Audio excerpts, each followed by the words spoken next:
8 மணி செய்திகளை வழங்குவதற்காக நான் ஷர்மிளா இன்ஃபான்சியா.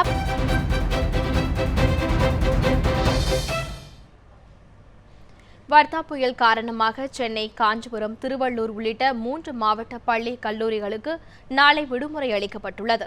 வர்தா புயல் காரணமாக சென்னை, திருவள்ளூர், காஞ்சிபுரம் உள்ளிட்ட மாவட்டங்களில் பள்ளி கல்லூரிகளுக்கு நேற்றும் இன்றும் விடுமுறை விடப்பட்டது. புயல் காரணமாக பலத்த காற்று வீசியதால் சென்னை உள்ளிட்ட 3 மாவட்டங்களில் ஏராளமான மரங்கள் சாய்ந்தன. மேலும் மின் விநியோகம் முற்றிலுமாக பாதிக்கப்பட்டுள்ளது. இதனையடுத்து சீரமைப்பு பணிகள் காரணமாக சென்னை, காஞ்சிபுரம், திருவள்ளூர் மாவட்டங்களில் பள்ளி கல்லூரிகளுக்கு நாளையும் விடுமுறை அளித்து பள்ளி கல்வித்துறை அமைச்சர் மாஃபா பாண்டியராஜன் உத்தரவிட்டுள்ளார்.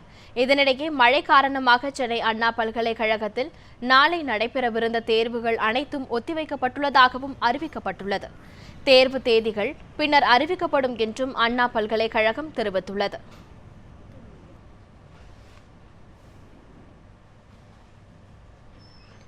தருமபுரி அருகே 40 கிலோமீட்டர் தொலைவில் காற்றழுத்த தாழ்வு பகுதி நீடித்துள்ளதால் அடுத்த 24 மணி நேரத்தில் வடக்கு உள் மாவட்டங்களான கிருஷ்ணகிரி, தருமபுரி, சேலம், நாமக்கல் பகுதிகளில் மிதமான மழை பெய்யும் என சென்னை வானிலை ஆய்வு மையம் தெரிவித்துள்ளது.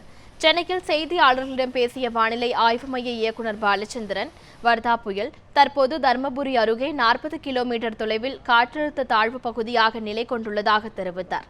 இதன் காரணமாக அடுத்த 24 மணி நேரத்தில் வடக்கு உள் மாவட்டங்களான கிருஷ்ணகிரி, தருமபுரி, சேலம், நாமக்கல் பகுதிகளில் பரவலாக மிதமான மழையும் ஓரிரு இடங்களில் கனமழையும் பெய்யக்கூடும் எனவும் குறிப்பிட்டார். சென்னையில் மிதமான மழை பெய்யும் என்றும் தெரிவிக்கப்பட்டுள்ளது. அடுத்து வரும் 24 மணி நேரத்தை பொறுத்தவரையில் வடக்கு உள்தமிழ் மாவட்டங்களில், அதாவது கிருஷ்ணகிரி, தருமபுரி, சேலம், நாமக்கல் உள்ளிட்ட வடக்கு உள் தமிழக மாவட்டங்களில் பரவலாக மிதமான மழை பெய்யக்கூடும். ஓரிரு இடங்களில் கனமழை இருக்கக்கூடும்.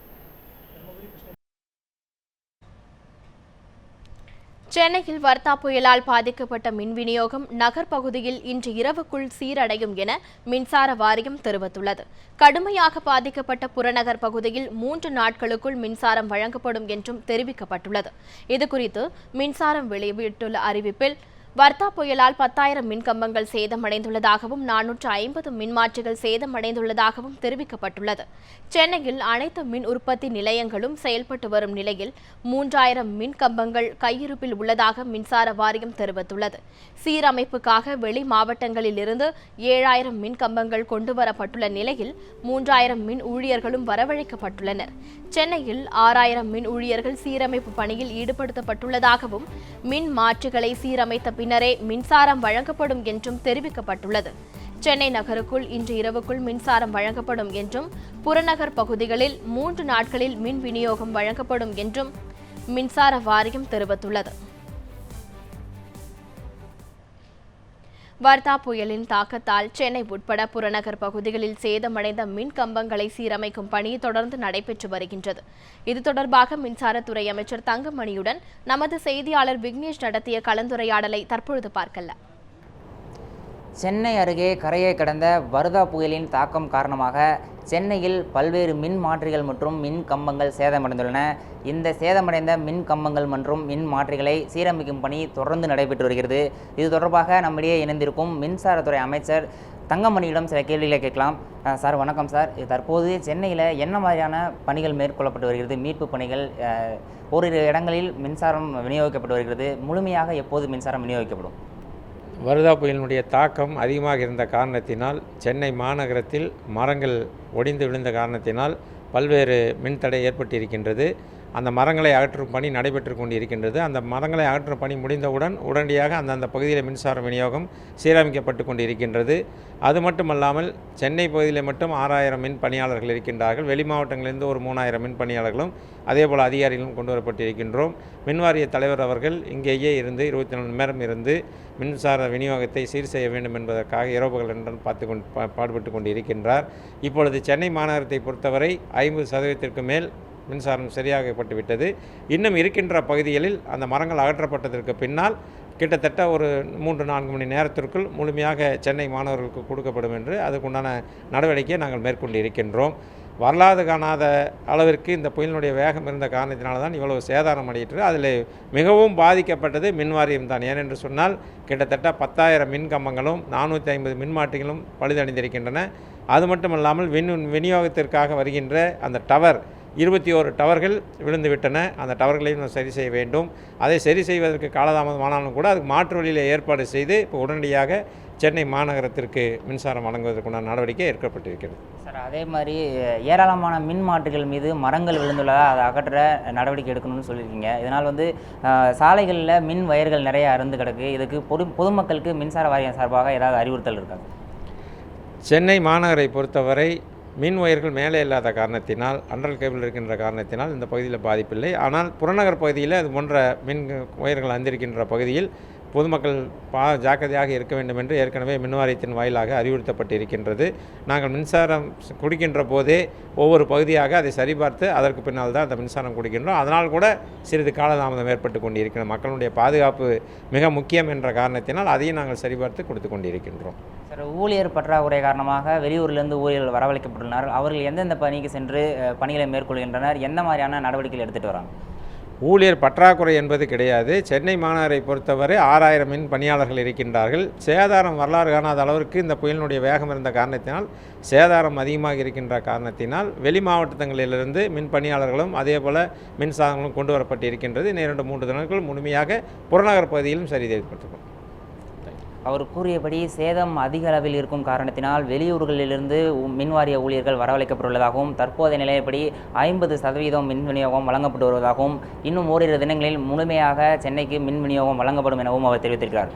ஒளிப்பதிவாளர் அகிலனுடன் விக்னேஷ், நியூஸ் 7 தமிழ், சென்னை. வர்தா புயலை அடுத்து விபத்துகளை தவிர்க்க தமிழ்நாடு மின் உற்பத்தி மற்றும் பகிர்மான கழகம் பொதுமக்களுக்கு வழங்கியுள்ள அறிவுரைகளை தற்பொழுது பார்க்கலாம். மழை நீரில் நனைந்த washing machine, TV, fridge, computer ஆகியவற்றை எலக்ட்ரீஷியனை வரவழைத்து முழுவதுமாக பரிசோதித்த பின்பே பயன்படுத்த வேண்டும்.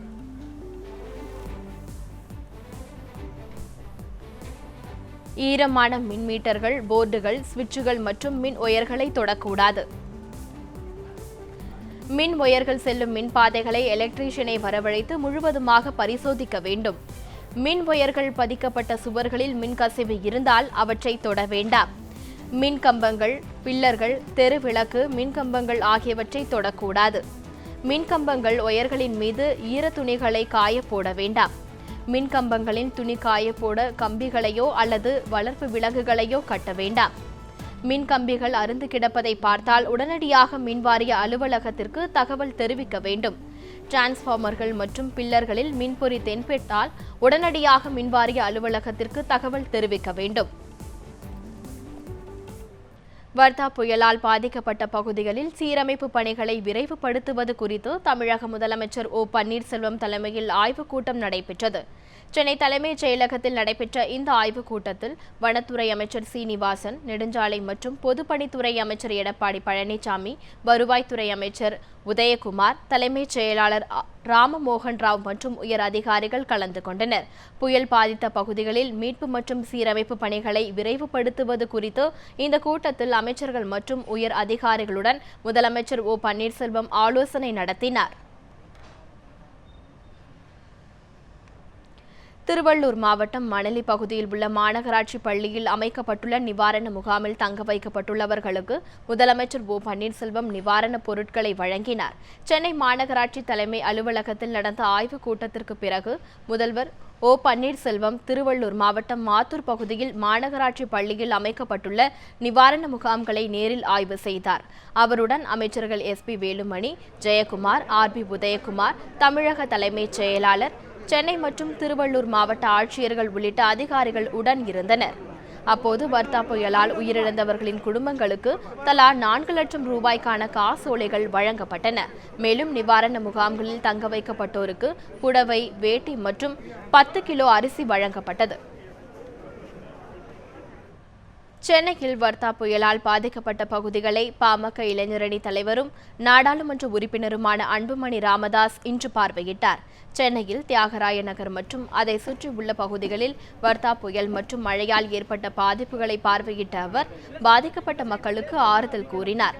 புயலால் சாய்ந்த மரங்களை அகற்றும் பணிகளை பார்வையிட்ட அன்புமணி ராமதாஸ் பணிகளை விரைந்து மேற்கொள்ளும்படி கேட்டுக் கொண்டார். மரங்களை அகற்றும் பணியில் ஈடுபட்டுள்ளவர்களுக்கு உதவும்படி பாமக தொண்டர்களை கேட்டுக் கொண்டார். சென்னையில் 80 விழுக்காடு பகுதியில் இன்னும் மின்சாரம் வழங்கவில்லை. குடிநீர் பற்றாக்குறை இருக்கிறது. குழந்தைகளுக்கு பால் கிடைக்கவில்லை. ஆக இதெல்லாம் பக்கத்து மாவட்டங்களில் உள்ள மீட்பு பணியாளர்கள் எல்லாம், துப்புரவு பணியாளர்கள் எல்லாம் இங்கே வரவழைத்து போர்க்கால நடவடிக்கையில் இதை அகற்ற வேண்டும். இயல்பு நிலை திரும்ப அத்துணை ஏற்பாடுகளும் அரசாங்கம் உடனடியாக செய்ய வேண்டும். வர்தா புயல் காரணமாக சென்னை சாலைகளில் விழுந்த மரங்களை அப்புறப்படுத்தும் பணிகளில் மக்களுடன் இணைந்து அமெரிக்க இளைஞர் ஒருவர் ஈடுபட்டு வருவது பலரது பாராட்டுகளை பெற்றுள்ளது. வர்தா புயல் காரணமாக சென்னை நகரில் ஆயிரக்கணக்கான மரங்கள் வேரோடு சாய்ந்து விழுந்துள்ளன. இந்த மரங்களை அப்புறப்படுத்தும் பணியில் அரசு ஊழியர்கள் மக்களுடன் சேர்ந்து அமெரிக்காவின் நியூயார்க் நகரை சேர்ந்த மைக்கேல் என்ற இளைஞர் உதவியதால் மக்களிடையே பாராட்டுகளை பெற்றுள்ளார். சென்னையில் தங்கி MBBS படிக்கும் மைக்கேல் நம்மிடம் பேசுகையில் தான் சிறு வயதில் நியூயார்க்கில் இதுபோன்ற புயலை பார்த்த பிறகு இப்போதுதான் இதுபோல ஒரு புயலை சென்னையில் பார்த்திருப்பதாக தெரிவித்தார். மரத்தை அப்புறப்படுத்தும் காவலர்களுக்கு தானும் தன்னால் முடிந்த சிறு உதவிகளை செய்ய வந்ததாகவும் அவர் தெரிவித்தார். I was telling a friend earlier, I've lived through an earthquake in Nepal, tornadoes when I was younger in the US, and a small hurricane in Central America, and now a cyclone as well. So it's sad. I wasn't expecting this. I just came to walk, and then I saw all the destruction, and I wanted to try to help. But I guess nobody was injured though, so that's the best part. So even though there's some damage, at least no one was hurt. So yeah, I'm just trying to help out best I can. December 12ஆம் தேதி சென்னை, திருவள்ளூர், காஞ்சிபுரம் மாவட்டங்களில் கடும் பாதிப்பை ஏற்படுத்திய வர்தா புயலின் பதைபதைப்பான நாள் பற்றிய ஒரு தொகுப்பு. கடந்த ஆண்டு பெரும் மழை வெள்ள பாதிப்பை சந்தித்த அனுபவத்தாலோ என்னவோ 11ஆம் தேதி இரவு என்ன நடக்குமோ என்ற பதைபதைப்போடு எதற்கும் தயார் நிலையில் இருந்தது சென்னை மாநகரம். வங்கக்கடலுக்கு கிழக்கே 440 கிலோமீட்டர் தொலைவில் நிலை கொண்டிருந்த வர்தா புயல் மறுநாள் காலை சென்னையை தாக்கத் தொடங்கும் என வானிலை ஆய்வு மையம் அறிவித்திருந்தது. அதேபோல் மறுநாள் காலை பலத்த காற்றுடன் மழை பெய்யத் தொடங்கியது.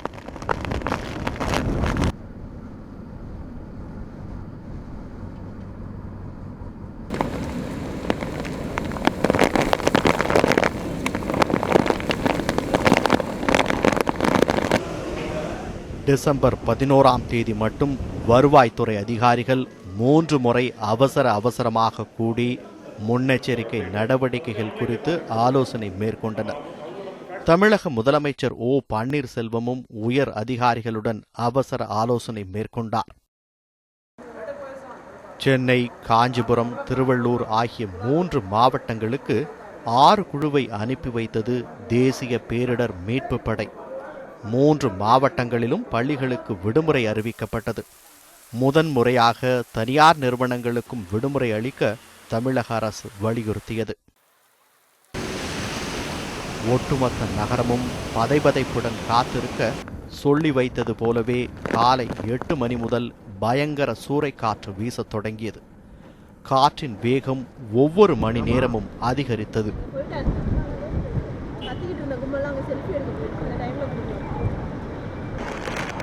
பாதிப்பு அதிகமாக காணப்பட்ட பழவேற்காடு உள்ளிட்ட பகுதிகளில் உள்ள மீனவ கிராம மக்கள் என மொத்தம் 10,000 மக்கள் பாதுகாப்பான இடங்களுக்கு குடியமர்த்தப்பட்டு அவர்களுக்கு தேவையான உதவிகள் அளிக்கப்பட்டது. மதியம் 2 மணி முதல் தீவிரமடைந்த புயல் மணிக்கு சுமார் 192 கிலோமீட்டர் வேகத்தில் வீசத் தொடங்கியது. இதனால் நகரின் பல்வேறு பகுதிகளில் மரங்கள் வேரோடு சாய்ந்தன.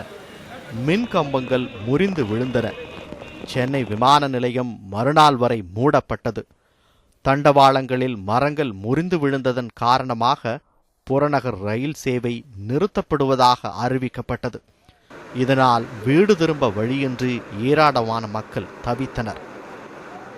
மார்னிங் 9 o'clock இங்கே ட்ரான்ஸ்ஃபார்மர் வெடிச்சு ட்ரெயின் எல்லாம் நின்றுச்சு. எங்கள் ஆஃபீஸ் வந்து டிபிஎஸ் கிட்டே இருக்குது. ஸோ இங்கேருந்து ஆஃபீஸ்க்கு போயிட்டு அவங்க எல்லோரும் ஒர்க் பண்ணிகிட்டு இருந்தாங்க. நான் தூரமாக இருந்து வரங்கிறதுனால ரிட்டர்ன் போக சொல்லிட்டாங்க. ரிட்டர்ன் வந்தால் இன்னுமே ட்ரெயின் போகாமல் தான் இருக்குது. ஸோ நான் இப்போ குடுவாஞ்சேரி போகணும். எப்போ ட்ரெயின் ஸ்டார்ட் பண்ணுவாங்கன்னு தெரியல. ஸோ எப்படி வீட்டுக்கு போகிறதுன்னு தெரியல. குரோம்பேட் போகணும்.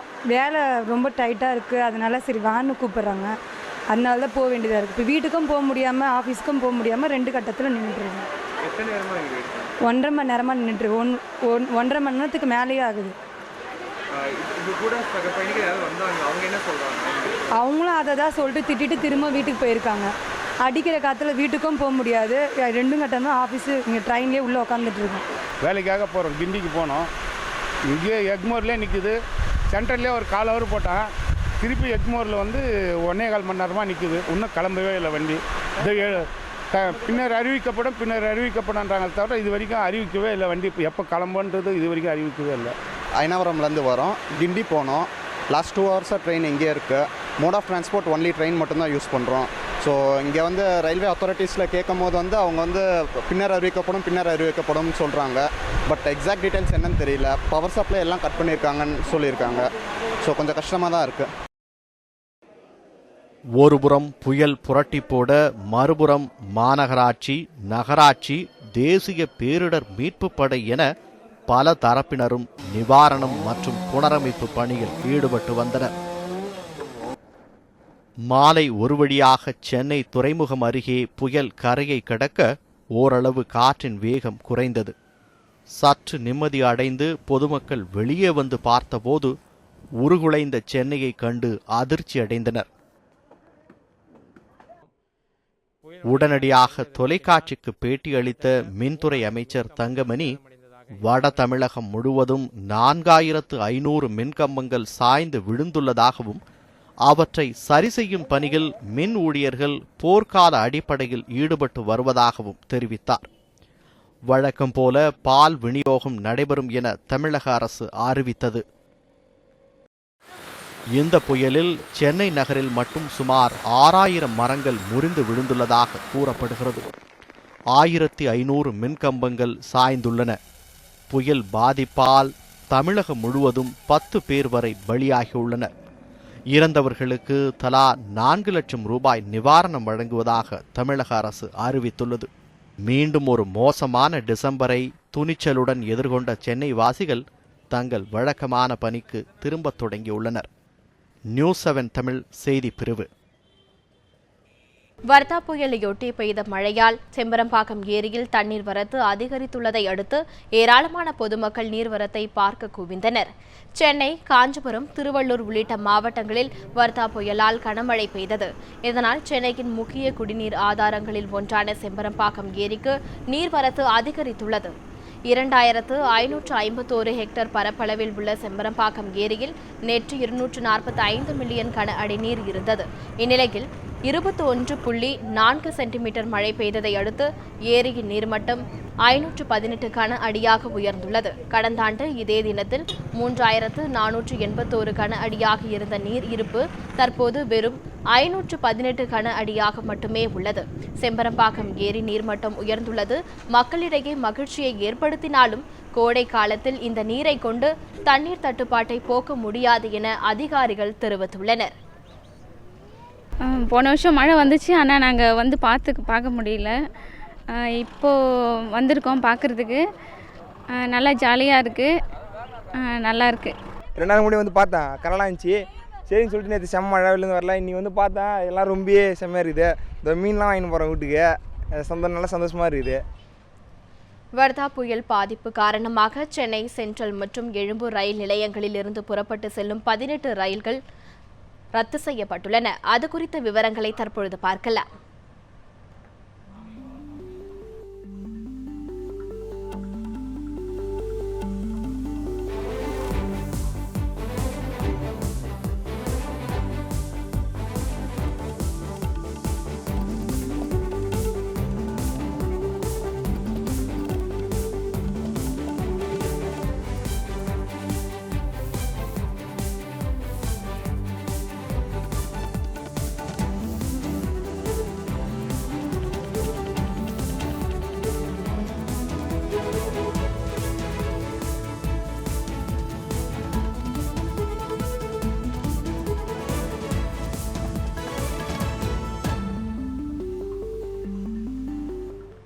வர்தா புயல் காரணமாக ரத்து செய்யப்பட்ட ரயில்களுக்கான டிக்கெட் கட்டணங்கள் 3 நாட்களுக்குள் திரும்ப அளிக்கப்படும் என தெற்கு ரயில்வே அறிவித்துள்ளது. சென்னையை தாக்கிய வர்தா புயல் காரணமாக சென்னையிலிருந்து வெளியூர் மற்றும் வெளி மாநிலங்களுக்கு செல்லும் பல ரயில்கள் ரத்து செய்யப்பட்டன. இதனால் பயணிகள் பலர் குறிப்பிட்ட இடங்களுக்கு செல்ல முடியாமல் அவதியடைந்தனர். இந்நிலையில் ரத்து செய்யப்பட்ட ரயில்களுக்கு டிக்கெட் கட்டணம் முழுவதும் திருப்பி அளிக்கப்படும் என தெற்கு ரயில்வே அறிவித்துள்ளது. பயணம் தொடங்கும் தேதியிலிருந்து 3 நாட்களுக்குள் பணம் திருப்பி அளிக்கப்படும் எனவும் தெற்கு ரயில்வே அறிவித்துள்ளது. இதனிடையே சென்னை எக்மோர் மற்றும் தாம்பரம் பகுதிகளில் ரயில் தண்டவாளங்களின் மீட்புப் பணிகள் விரைவாக நடைபெற்று வருவதாகவும் சிக்னல்கள் சீரமைக்கப்படும் பணியில் ஊழியர்கள் தொடர்ந்து ஈடுபட்டுள்ளதாகவும் தெற்கு ரயில்வே தெரிவித்துள்ளது. கூடுவாஞ்சேரி, வண்டலூர் உள்ளிட்ட பகுதிகளில் ரயில் சேவை முற்றிலும் பாதிக்கப்பட்டுள்ள நிலையில் சீரமைப்பு பணிகள் முடிந்து மின் விநியோகம் சீர் செய்யப்பட்ட பின்பே ரயில் சேவை தொடரும் என தெற்கு ரயில்வே தெரிவித்துள்ளது. வர்தா புயல் தாக்கத்தால் சென்னை எழும்பூர் சென்ட்ரல் ரயில் நிலையங்களில் ரயில்கள் காலதாமதமாக இயக்கப்படுவதால் பயணிகள் கடும் அவதிக்கு ஆளாகியுள்ளனர். வர்தா புயலால் சென்னை மற்றும் புறநகர் பகுதிகளில் மின்சாரம் முற்றிலுமாக துண்டிக்கப்பட்டுள்ளது. சென்னையிலிருந்து பல்வேறு இடங்களுக்கு இயக்கப்பட்ட 18 எக்ஸ்பிரஸ் ரயில் சேவையும் ரத்து செய்யப்பட்டன. இந்நிலையில் இன்று சென்னை எழும்பூரிலிருந்து இயக்கப்படும் அனைத்து ரயில்களும் காலதாமதமாக இயக்கப்படுவதாக எழும்பூர் ரயில்வே மேலாளர் பாஸ்கர் தெரிவித்துள்ளார்.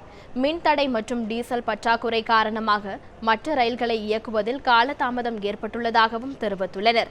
ரயில்கள் காலதாமதம் பற்றி ரயில்வே அதிகாரிகள் சரியான தகவலை தெரிவிக்காததால் மக்கள் கடும் அவதிக்கு ஆளாகியுள்ளனர். மேலும் ரயில் நிலையம் அருகில் உள்ள கடைகளில் உணவு, தேநீர் விலை 2 மடங்கு விலைக்கு விற்கப்படுவதாக பயணிகள் பாதிக்கப்பட்டுள்ளனர். சபரிமலை ட்ரிப்புக்காக வந்திருக்கிறோம். கன்னியாகுமரி எக்ஸ்பிரஸில் ரிசர்வ் பண்ணியிருக்கிறோம். முன்னாடி இல்லை, நாங்கள் இங்கேருந்து கிளம்பலைனாங்க. அப்புறம் விழுப்புரத்துலேயும் கிளம்புதுனாங்க. விழுப்புரத்தை அப்புறம் கேன்சல் பண்ணிட்டு செங்கல்பட்டுலேயும் கிளம்புதுனாங்க. செங்கல்பட்டுக்கு அப்புறம் இப்போ வந்து சென்னையிலே கிளம்புதுன்றாங்க. 5:30க்கு எந்த பிளாட்ஃபார்ம் சொல்லலை. வண்டி வந்துன்னா கிளம்பி போவோம், சௌகரியமாக போயிடுவோம். இல்லைன்னா கஷ்டம்தான். மற்ற ஜனங்களும் கஷ்டப்படுறாங்க. எல்லாரும் இதே போல் கஷ்டப்படுறாங்க. முதல்ல வந்து எஸ்எம்எஸ் ஒன்று வந்தது, டிக்கெட் வந்து கேன்சல்டு, செங்கல்பட்டுலேருந்து போகுதுன்னு சொல்லிட்டு. திருப்பி கொஞ்ச நேரம் கழிச்சு இன்னொரு எஸ்எம்எஸ் வந்தது, இங்கே எக்மோர்லேருந்து வண்டி கிளம்புதுன்னு சொல்லிட்டு. சரி, எக்மோர்லேருந்து கிளம்புதாங்கிறது கன்ஃபார்ம் பண்ணது போனால் சார் எங்களுக்கு மெசேஜ் வரல அப்படிங்கிறாங்க. ஆனால் எங்களுக்கு எஸ்எம்எஸ் அனுப்பியிருக்காங்க, ஆனால் கவுண்டரில் காட்ட எஸ்எம்எஸ் இல்லைங்கிறாங்க. ஸ்டேஷன் மாஸ்டர்கிட்ட கேட்டால் நீங்கள் போய் என்கொயரியில் கேளுங்கிறாங்க. என்கொயரியில் அவ்வளோ கூட்டமாக இருக்குது. அவங்கக்கிட்ட போய் க்யூவில் நின்று நம்ம மெசேஜ் வாங்குறதுக்கு முடிய மாட்டேங்குது. வர்தா புயலில் பாதிக்கப்பட்டவர்களுக்கு வழங்குவதற்காக இந்திய கடற்படையைச் சேர்ந்த 2 கப்பல்கள் நிவாரணப் பொருட்களுடன் சென்னை வந்துள்ளன. சென்னையில் வீசிய வர்தா புயலால் பெரும் சேதங்கள் ஏற்பட்டுள்ளன. சென்னை மாநகரம் மட்டுமின்றி திருவள்ளூர், காஞ்சிபுரம் போன்ற மாவட்ட மக்களும் இந்த புயலால் பாதிக்கப்பட்டனர். புயலால் பாதிக்கப்பட்ட 7000க்கும் மேற்பட்ட மக்கள் நிவாரண முகாம்களில் தங்கியுள்ளனர். இந்நிலையில் புயலால் பாதிக்கப்பட்ட மக்களுக்கு வழங்குவதற்காக கடற்படையைச் சேர்ந்த INS ஷிவாலிக் மற்றும் INS கட்மாட் ஆகிய கப்பல்களில் சென்னைக்கு நிவாரணப் பொருட்கள் கொண்டு வரப்பட்டன. சுமார் 5000 பேருக்கு வழங்குவதற்கு தேவையான துணிகள், போர்வைகள் மற்றும் மருந்து பொருட்கள் அந்த கப்பல்களில் உள்ளன. மேலும் நிவாரண உதவிக்கு தேவையான உபகரணங்களும் கொண்டு வரப்பட்டுள்ளன. இந்த நிவாரணப் பொருட்கள் அனைத்தும் சென்னை மாநகராட்சி துணை ஆணையரிடம் ஒப்படைக்கப்பட்டுள்ளன. இத்துடன் 8 மணி செய்தியின் இந்த பகுதி நிறைவடைகிறது. அடுத்த பகுதியை வழங்குவார் தேவேந்திரன். வர்தா புயலால் ஏற்பட்ட பாதிப்புகள் மற்றும் அதற்கான மீட்பு பணிகள் குறித்து மத்திய உள்துறை அமைச்சர் ராஜ்நாத் சிங் டெல்லியில் இன்று ஆலோசனை நடத்தினார். சென்னையை நேற்று தாக்கிய வர்தா புயலால் பெரிய அளவிலான சேதங்கள் ஏற்பட்டுள்ளன. புயலால் பாதிக்கப்பட்ட இடங்களில் மறுசீரமைப்பு பணிகள் முழு வீச்சில் நடைபெற்று வருகின்றன. மீட்பு பணிகளுக்கு உதவ தயார் என பிரதமர் மோடி ஏற்கனவே கூறியிருந்தார். இதேபோல் மத்திய உள்துறை அமைச்சர் ராஜ்நாத் சிங்கும் தமிழக முதலமைச்சர் பன்னீர்செல்வத்தை தொடர்பு கொண்டு பாதிப்பு நிலவரம் குறித்து கேட்டறிந்தார். இதனிடையே வர்தா புயல் மற்றும் மழையால் தமிழகம் மற்றும் ஆந்திராவில் ஏற்பட்ட பாதிப்புகள் குறித்து உள்துறை அமைச்சர் ராஜ்நாத் சிங் ஆலோசனை நடத்தினார். சீரமைப்பு பணிகளை விரைவாக மேற்கொள்வது பற்றி விவாதிக்கப்பட்டதாக கூறப்படுகிறது.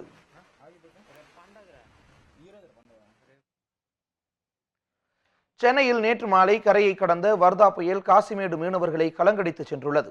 இது குறித்த சிறப்பு தொகுப்பை காண்போம். தரைமேல் பிறக்க வைத்தான், எங்களை தண்ணீரில் பிழைக்க வைத்தான். கவிஞர் வாலியின் இந்த வரிகளுக்கு உரியவர்கள் மீனவர்கள். அலைக்கடலை அன்னையாக நம்பி ஆண்டு முழுவதும் பிழைப்பு நடத்தும் இவர்கள் கடும் புயல், மழை, காற்று என இயற்கை பேரிடர்களை அதிகம் எதிர்கொள்பவர்கள் என்றால் அது மிகையாகாது. அப்படிப்பட்டவர்களைத்தான் கண்ணீர் கடலில் மிதக்கவிட்டு சென்றுள்ளது வர்தா புயல்.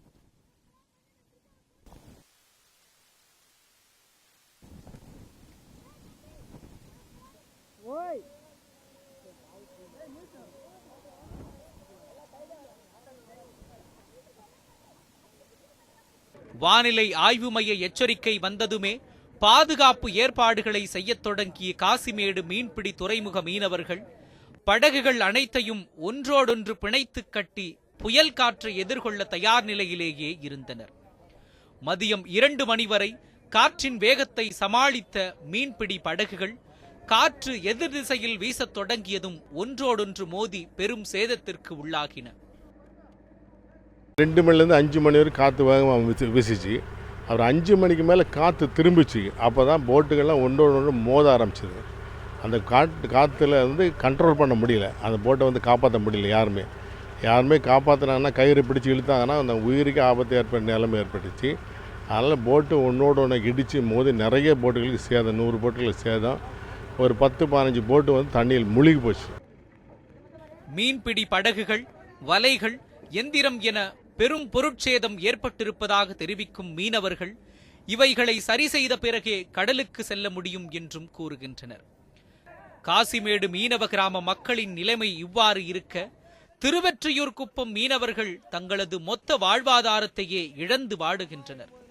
சிறிய அளவிலான பைபர் படகில் தொழில் செய்யும் இவர்களின் பைபர் படகுகளில் பெரும்பாலானவை கடலில் மூழ்கிவிட்டன. தங்களது வாழ்வாதாரத்தை காக்க அரசு உதவ வேண்டும் எனவும் கோரிக்கை விடுத்துள்ளனர் பாதிக்கப்பட்ட மீனவர்கள். 1 டன் 2 டன் வெயிட்டுக்கு கல் கட்டி போடும். 1 டன் வெயிட்டு சொன்னாக்கா 100 கிலோமீட்டர் காற்று அடிச்சுக்கா அந்த கல் ஆடாது. இந்த பைப்பு போட்டுக்கு அது பெரிய பையோட தாங்க ஒரு ஆளுக்கு அந்த அளவுக்கு சேஃப்டியாக போட்டு நேற்று காற்றுக்கு எத்தனை தண்ணி போட்டாச்சு கல் ஒன்றும் முடியாது. ஒரு போட்டு நாங்கள் இந்த போட்டு ஒரு ஆள் தள்ளி போவோம், சும்மா தள்ளி போகலாம். நேற்று வேலைக்கு 50 பேர் பிடிக்கிற போட்டு பிடிக்க முடியல. அந்த ஆளுக்கு உயிர் போகிற ஆளுக்கு 2-3 பேர் அடியாக பட்டுச்சு. அவன் வீட்டு போய் காலகை ஒன்று வீட்டுக்கு போயிட்டான். நாங்கள் இந்த இழப்பு ஒரு போட்டுக்கு எப்படி பார்த்தா 1 லட்சம் 2 லட்சம் இழப்பு எங்களுக்கு. நாங்கள் எதிர்பார்த்தது ஒன்று, இந்த திசையில் மட்டும்தான் காற்று வீசும், கடுமையாக இருக்கும் அப்படின்னு யோசித்தோம். அந்த காற்று அப்படியே கொஞ்சம் நேரத்தில் மாறி கச்சாங்காத்தா மாறி எங்களுக்கு பெரிய சேதம். கிட்டத்தட்ட பார்த்திங்கன்னா முழுவன போட்டு மட்டுமே ஒரு 50 ஃபைபர் போட்டுக்கு மேலே முழுகி போச்சு. அதுக்கப்புறம் இன்ஜின் கிட்டத்தட்ட ஒரு 100கணக்கான இன்ஜின்கள் பழுதாயிருக்கு. ஏகப்பட்ட வலை சேதமாயிருக்கு. அது இல்லாமல் பார்த்திங்கன்னா ஒன்றோட ஒன்று மோதி பயங்கரமான இழப்பு ஏற்படுத்துனது இல்லாமல் ஒருத்தர் கூட ராத்திரி பகலாக தூக்கம் இல்லாமல் இருந்தோம். கரையோரத்தில் இத்தகைய நிகழ்வுகள் அரங்கேறிய நிலையில் 10 நாட்களுக்கு முன்பு புயல் அறிகுறி இல்லாத நேரத்தில் கடலுக்கு சென்றவர்களின் நிலைமையோ பரிதாபம். உயிரை கையில் பிடித்துக்கொண்டு கரை திரும்பிய மாயவன் ஆழ்கடல் மீன்பிடிப்பிற்கு செல்பவர்களுக்கு எச்சரிக்கை செய்யும் அளவிற்கு தொடர்பு சாதனங்களில் முன்னேற்றம் வேண்டும் என்றும் அதற்கான நடவடிக்கைகளை அரசு மேற்கொள்ள வேண்டும் என்றும் கோரிக்கை விடுக்கிறார். இங்கே கரைக்கு வந்தால் போதுன்ற நிலைமை தான். கரைக்கு வந்தால் உயிர் மீதிக்கலாம், ஓட்ட மீத்தலான்ற நிலைமையில் தான் வராங்களே தவிர அங்கே ஒன்றும் பண்ண முடியாது. தண்ணியை பார்த்துட்டு வர்றவங்க தான். 2 நாளைக்கு முன்னே தகவல் தெரியுதுன்றாங்க எல்லாருக்கும். அவங்க தகவல் தொழில்நுட்பம் இவ்வளோ வளர்ந்துருக்க நாட்டில் 2 நாளைக்கு முன்னே தெரியும் போது எங்களுக்கு 1 நாளைக்கு முன்னே தெரிஞ்சால் கூட நாங்கள் உஷாராகி கிளம்பி வந்துடுவோம். புயல் சின்னம் உருவாகும் முன்னர் ஆழ்கடலுக்கு சென்ற படகுகளில் 2 படகுகள் இன்னும் கரை திரும்பவில்லை என்கிறார் படகோட்டி அலெக்ஸ். தங்களுடன் வந்த தங்கள் சகாக்களையும் உறவினர்களையும் தொடர்பு கொள்ள இயலவில்லை என்றும் தெரிவிக்கும் இவர், தற்போது அவர்கள் எங்கு உள்ளனர், எப்படி உள்ளனர் என்று கூட தெரியவில்லை என்றும் வேதனை தெரிவித்துள்ளார். கடலோட சிட்டம் எங்களுக்கு காற்று கொஞ்சம் ஒரு மாதிரி எங்களை தொழில் பண்ண முடிஞ்சதுனால நாங்கள் ரொம்ப மேலே ஈஸ்டில் இருந்தோம். நம்ம வீட்டை நெருக்கி போகலான்னு வழி கிட்ட நெருக்கி வந்தோம். இங்கே வந்ததுனால தான் எங்களுக்கு இது புயல்னு எங்களுக்கு தெரியும். எங்கள் கூட ஒரு 4 போட்டு வந்ததில் 2 போட்டு கிட்டே இருந்தோம். அவங்க இப்போ என்ன ஆனாங்கன்னே தெரியலை. நாங்கள் கரையை உடனே கவர்மெண்ட்டில் கோஸ்ட் கார்டுக்கு நேவிக்கு எல்லாத்துக்கும் இன்ஃபார்ம் பண்ணோம். ஆனால் இது வரைக்கும் அவங்களும் எந்த தகவலும் சொல்லலை. காணாமல் போன அவர்களை மீட்க உறவினர்கள் வேண்டுகோள் விடுத்துள்ளனர். 12 நாட்களுக்கு முன்பாக கடலுக்கு சென்று புயல் பற்றிய அறிவிப்பு எதுவுமே தெரியாமல் கடலின் சீற்றத்தை மட்டுமே கருத்தில் கொண்டு கரைக்கு திரும்பிய 2 படகுகள் தற்பொழுதைய நிலை என்ன என்று தெரியவில்லை என்று தெரிவிக்கிறார் அலெக்ஸ். அதேபோல அந்த 2 படகுகளிலும் இருந்த 22 பேரின் நிலை குறித்தும் தகவல் தெரியவில்லை. அவர்களுடன் தொடர்பு கொள்ளக்கூடிய அனைத்து வழிகளுமே துண்டிக்கப்பட்டிருக்கிறது. எனவே கடலோர காவல் படையும் கப்பல் படையும் விரைந்து செயல்பட்டு அந்த 22 பேர் என்ன ஆனார்கள், அவர்களின் நிலை என்ன என்பதை பற்றி உடனடியாக தெரிவிக்க வேண்டும் என்பதே மீனவர்களின் கோரிக்கை. கோரிக்கையாக இருக்கிறது. ஒளிப்பதிவாளர் யுவராஜுடன் அன்சர் அலி, நியூஸ் 7 தமிழ், சென்னை. சென்னையில் மீட்பு மற்றும் நிவாரண பணிகளுக்காக மேலும் 111 தேசிய பேரிடர் மீட்பு படை வீரர்கள் வந்தடைந்தனர். சென்னை, காஞ்சிபுரம், திருவள்ளூர் மாவட்டங்களில் மீட்பு மற்றும் நிவாரண பணிகளில் ஏற்கனவே 6 குழுக்கள் ஈடுபட்டு வருகின்றனர். இந்த நிலையில் புயலின் பாதிப்பு அதிக அளவில் இருப்பதால் கூடுதல் வீரர்களை மத்திய அரசு அனுப்பியுள்ளது. துணை கமாண்டர் குமார் ராகவேந்திரா தலைமையில் 111 வீரர்கள் நவீன மீட்பு உபகரணங்கள் மற்றும் இயந்திரங்களுடன் அரக்கோணம் வந்தனர். பின்னர் அங்கிருந்து அவர்கள் வாகனம் மூலம் சென்னை வந்தனர். பேரிடர் மீட்பு தலைமை அதிகாரிகளின் உத்தரவின் பேரில் அவர்கள் தேவையான பகுதிகளில் மீட்பு பணியில் ஈடுபடுகின்றனர்.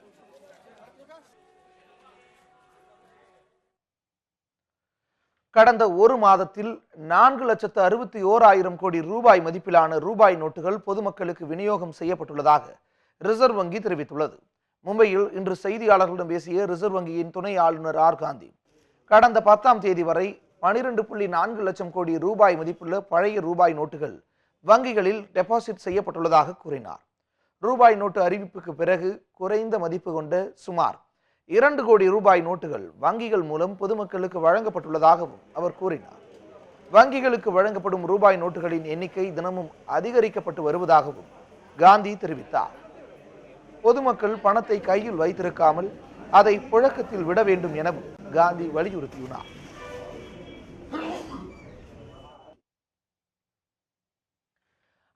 ரூபாய் 1000 ரூபாய் பணத்தாள்கள் செல்லாதது என அறிவித்தது மிகப்பெரிய மோசடி என்று குறிப்பிட்டுள்ள முன்னாள் நிதியமைச்சர் ப. சிதம்பரம் இது குறித்து விசாரணை நடத்த வேண்டும் என்றும் வலியுறுத்தியுள்ளார். செய்தியாளர்களிடம் பேசிய சிதம்பரம், இன்னும் 2000 ரூபாய் தாளை கூட தான் வாங்கவில்லை என்றும், அதற்குள் நாடு முழுவதும் நடத்தப்பட்ட சோதனையில் பலரிடம் கட்டுக்கட்டாக 2000 ரூபாய் தாள்கள் சிக்கியது எப்படி என்றும் வினவினார். வங்கிகளில் போதிய பணம் இல்லாமல் எந்த கணக்கில் ஒருவர் 24,000 ரூபாய் வரை எடுத்துக்கொள்ளலாம் என மத்திய அரசு அறிவித்தது என்றும் சிதம்பரம் கேள்வி எழுப்பினார்.